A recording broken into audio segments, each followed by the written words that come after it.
Democrats are at a crossroads. Some of them want President Biden to, of course, stay on the ticket with Vice President Harris. Others are trying to nudge the ticket to be reconsidered as the Democratic convention in Chicago in August approaches. But Vice President Harris, she's out there on the campaign trail today in Las Vegas, Nevada. She's talking about what's at stake, abortion rights, American democracy, in her view. Let's bring in our correspondent, our reporter on this beat, Nidia Cavazos, who is following Vice President Harris.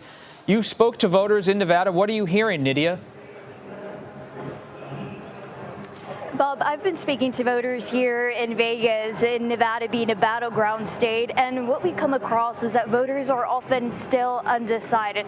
They're making up their mind. They still don't know if it's going to be Biden. They don't know if it's going to be Trump who they're supporting. But what they often cite is, of course, Biden's age is a concern. But we also hear from different voters saying that, while Biden's age might be a concern, it's not as big of a concern as Trump agenda is to many of these voters. But of course, as much of the attention has been on Vice President Kamala Harris and the speculation as to whether she can potentially be a replacement on the nomination ticket for the Democratic Party, I asked voters, what do you think about Vice President Kamala Harris? Do you support her, or would you support Trump? And this is what they had to say.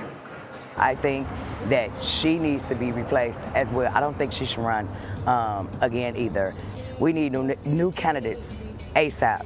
She's holding the position that she is in with the thought in mind that perhaps she may have to step up. And I think she's ready for whatever comes up. She had plenty of time to prepare herself for that position at the top or in the second seat. I don't really know a whole lot about her. She's been pretty kind of in the shadows, so to speak, since Biden took office. So I don't know a whole lot about her or what she would bring to the office in terms of leadership quality.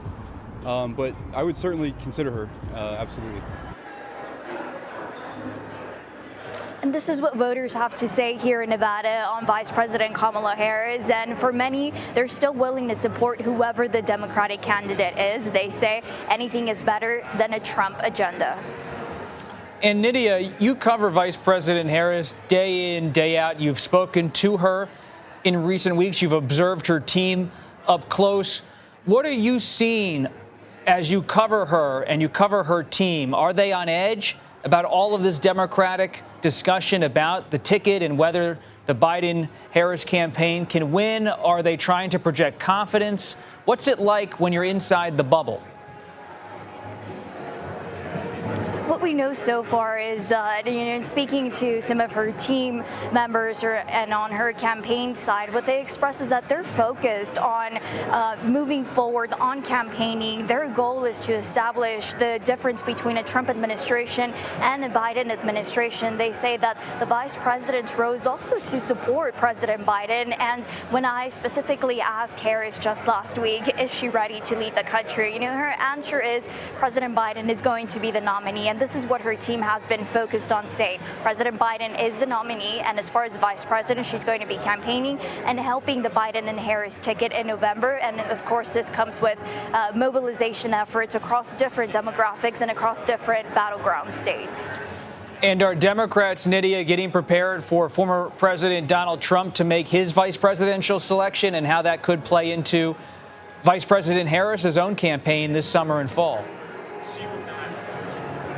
I did get a chance to ask some of the voters and voters across different campaign events for the vice president, and they often cite that they really think that she's going to be a strong vice president debater against whoever former President Donald Trump ends up selecting as his vice president or as his running mate. But what voters have to say is that they really are confident in her abilities, and of course, as we anticipate this announcement from former President Donald Trump, there's still much speculation.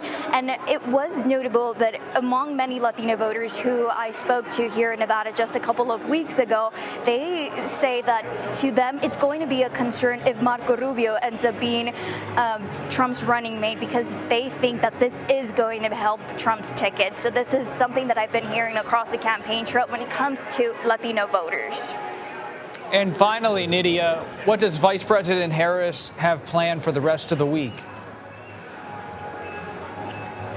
So today she's in Nevada. She's going to be courting specifically Asian American, Native Hawaiians, and Pacific Islander, this key demographic group here in Nevada. But then she's going to go on to Dallas and then North Carolina, and she's going to be focusing on courting black voters. And then she ends the week in Pennsylvania, yet another battleground state. And again, she's going to be focused on courting the AAPI community. But throughout the entire month of July, we're going to see a packed agenda for the vice president. But in talking to people that are close to her, they say this is not something for people to necessarily read into it. This is just her campaigning for Biden and Harris. And again, she's strongly supporting President Biden as the nominee to the Democratic Party.